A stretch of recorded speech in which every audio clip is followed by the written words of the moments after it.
Muhammad Ali and Joe Frazier shared one of the fiercest rivalries in sports history. Their battles inside the ring were legendary, but their animosity ran much deeper. Just days before their highly anticipated 1974 rematch, tensions between the two boiled over in an unexpected way on live television during what was meant to be a routine interview. On ABC's World of Sports, Ollie's relentless trash talk pushed Frazier over the edge, leading to an unscripted, physical brawl in the TV studio. The shocking moment left fans wondering, was this just a publicity stunt? Or was the bad blood between them real? What caused Frazier to snap? How did this fight impact their rematch? And why did their rivalry remain personal long after their boxing careers ended? This is the incredible story of the time. Muhammad Ali and Joe Frazier couldn't wait for the ring. They took the fight to a TV studio instead. To understand why Muhammad Ali and Joe Frazier nearly came to blows in a TV studio, we have to go back to the beginning of their legendary rivalry, one that went far beyond boxing and became a deeply personal battle. By 1971, Muhammad Ali was already one of the most famous athletes in the world, but his career had taken a major hit when he refused to be drafted into the Vietnam War, citing religious and moral reasons. His decision cost him his heavyweight title, and he was banned from boxing for 3 years. At the height of his prime, while Ali was sidelined and new champion emerged, Joe Frazier, unlike Ali, Frazier was quite hardworking and preferred to let his fists do the talking. He was a relentless pressure fighter with a devastating left hook, and by the time Ali was allowed to return to boxing, Frazier had established himself as the undisputed heavyweight champion. This set the stage for the fight of the century in 1971. Ali, always the master of mind games, launched a brutal verbal assault on Frazier in the months leading up to the fight.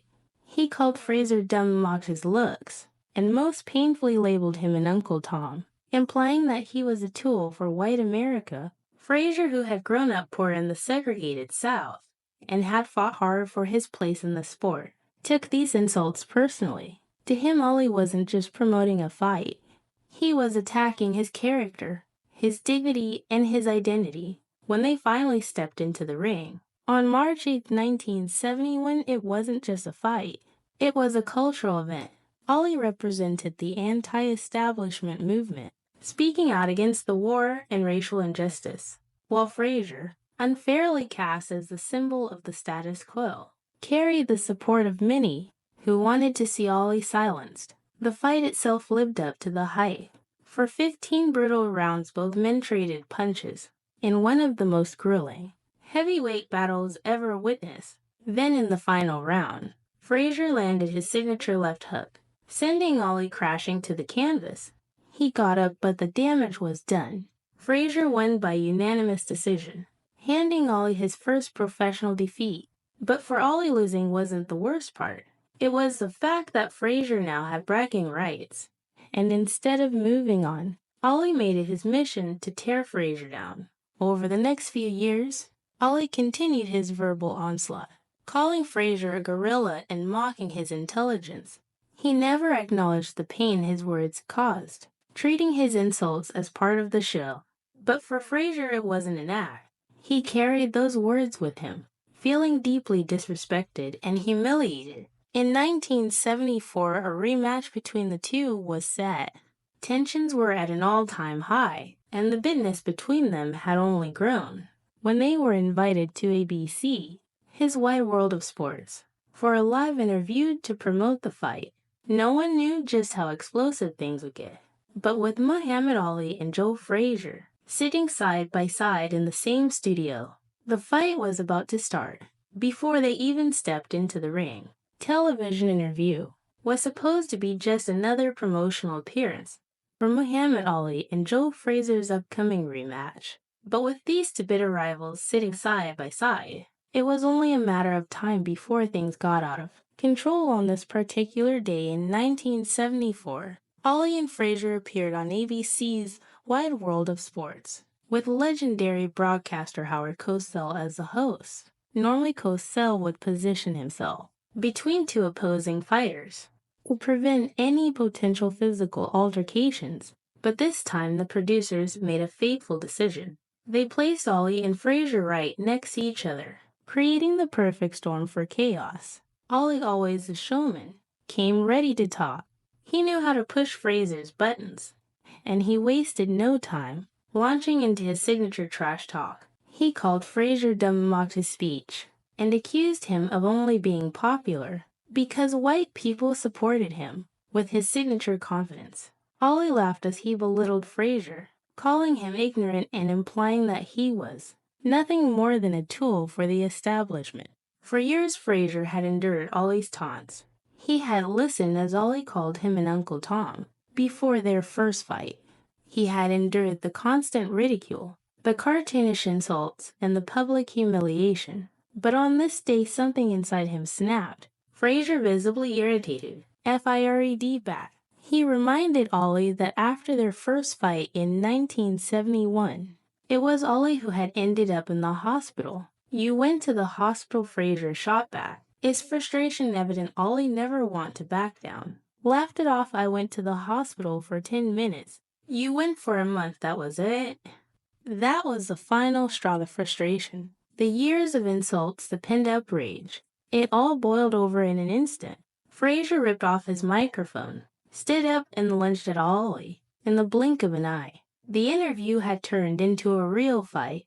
What happened next and everyone watching? The greatest rivalry in boxing had just exploded. Not in the ring, but on live television. As soon as Joe Frazier lunged at Muhammad Ali, the tension in the studio turned into pure chaos. Frazier grabbed Ali by the collar, and in an instant, the two heavyweight legends were locked in a struggle. They weren't throwing punches like they would in the ring. This was a raw, unscripted clash fueled by years of pinned-up anger. Ali, caught off guard by Frazier's aggression, tried to hold his ground, but Frazier wasn't playing games. He shoved Ali back, and within seconds, the two men were wrestling on the floor of the TV studio. The set, which was supposed to be for professional sports interview, had transformed into an all-out brawl between two of the most famous fighters in history. For a moment, it wasn't clear whether they were just hyping up their rematch, or if this was something far more personal. But as the scuffle continued, it became obvious this was no stage stunt. This was real Howard Cosell, the legendary sportscaster, who had covered both men for years. Didn't panic, in fact. He did what he did best. He narrated the chaos unfolding in front of him, as if it were a legitimate fight. "Joe Frazier is really angry," Cosell announced with dramatic flair. Ali called him ignorant, and he's really upset.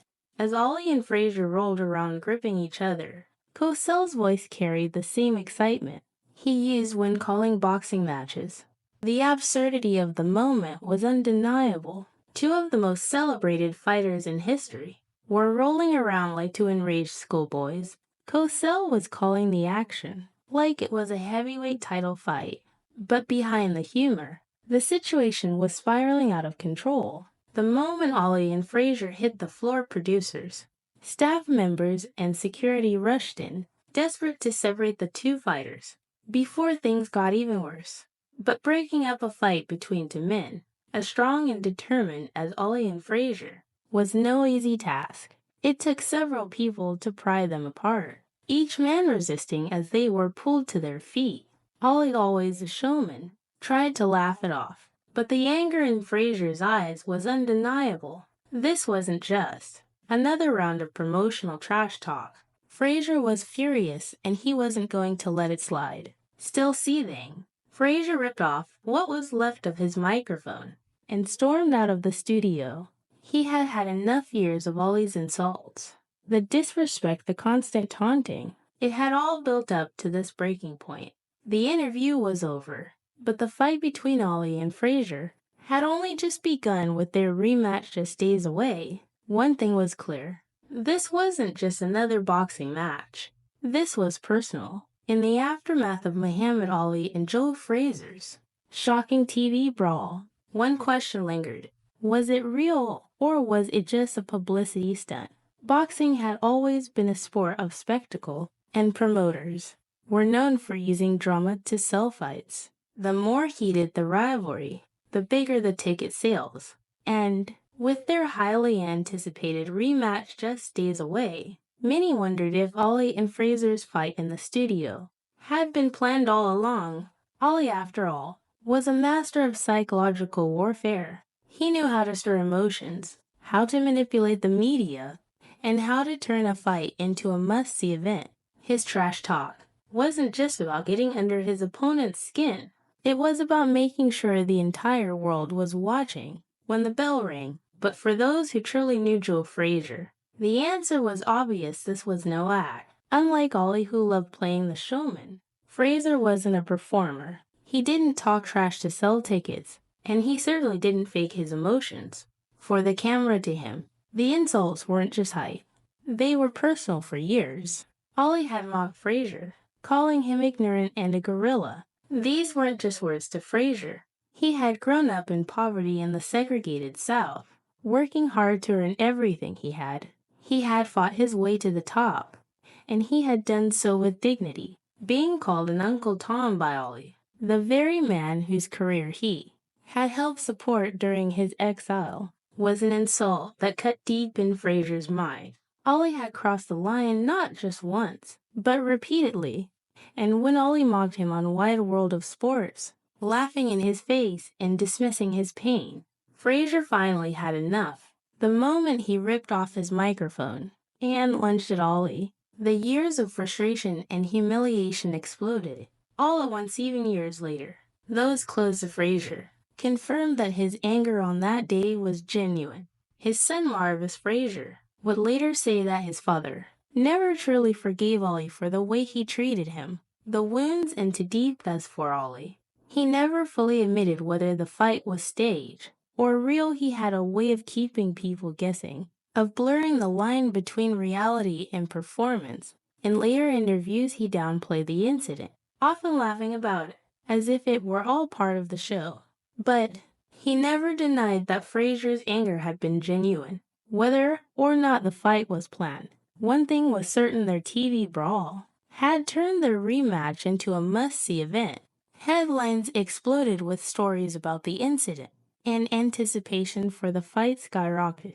The Ali-Frazier rivalry had already been legendary, but now it had reached an entirely new level. The hatred between them was no longer just about boxing. It was about pride, respect, and a grudge that neither man was willing to let go of. When they finally stepped into the ring for their rematch, World knew one thing for sure: this wasn't just business. This was war. Just 10 days after their explosive on-air fight, Muhammad Ali and Joe Frazier finally settled their differences where it mattered most: in the ring. On January 28, 1974, the two bitter rivals faced off in Madison Square Garden for their highly anticipated rematch.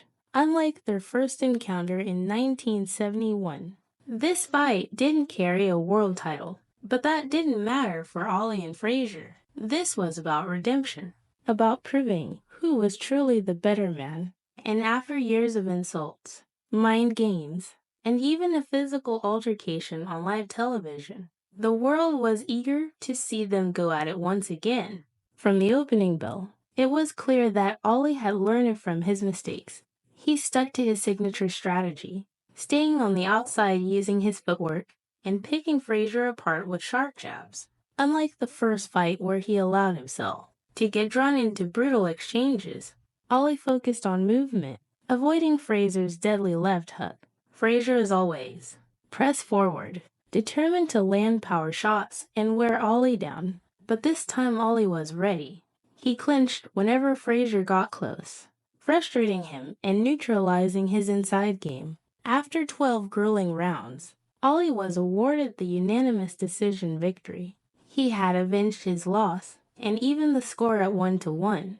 But while Ali had won the battle, their war was far from over. With the rematch in the books, there was only one thing left to do: settle the rivalry once and for all.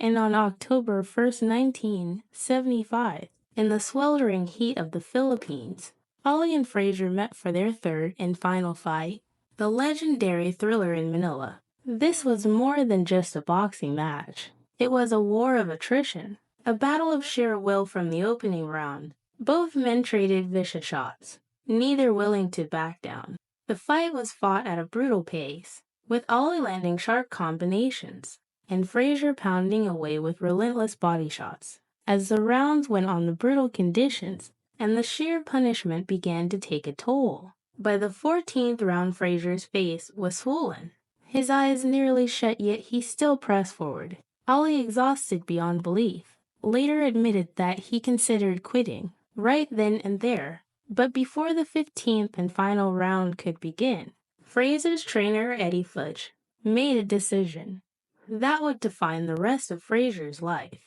He stopped the fight. Frazier, nearly blind and completely spent, protested, but Fudge told him, "Sit down, son. No one will forget what you did here today." Ali, notorious but drained, famously collapsed in his corner, completely spent from the war he had just endured. Years later, he would say, "That was the closest to dying I've ever been." Even after their days in the ring were over, the tension between Ali and Frazier never truly faded. Ali had won the trilogy, but Frazier never forgave him for the way he had been treated. Outside the ring, to Frazier, the insults, the humiliation, and the constant disrespect weren't just mind games. They were personal attacks that left deep scars. For years, Frazier remained bitter, often refusing to speak highly of Ali, even as Ali's health declined due to Parkinson's disease. Frazier struggled to let go of the resentment, but time has a way of changing perspectives. In his later years, Ali expressed regret for how he treated Frazier, calling him a true champion and acknowledging the pain he had caused. While Frazier never fully forgave Ali, there was an undeniable respect between them. Two warriors who had shared one of the greatest rivalries in sports history today. The Ali-Frazier rivalry remains one of the most legendary stories. In boxing, it wasn't just about two great fighters. It was about pride, personality, and personal grudges. Their battles inside the ring gave fans some of the greatest moments in boxing history, but their fight outside the ring, the insults, the mind games, and the shocking TV brawl showed the world just how deep their rivalry ran. Decades later, their story continues to captivate fans, proving that some fights go far beyond the ring.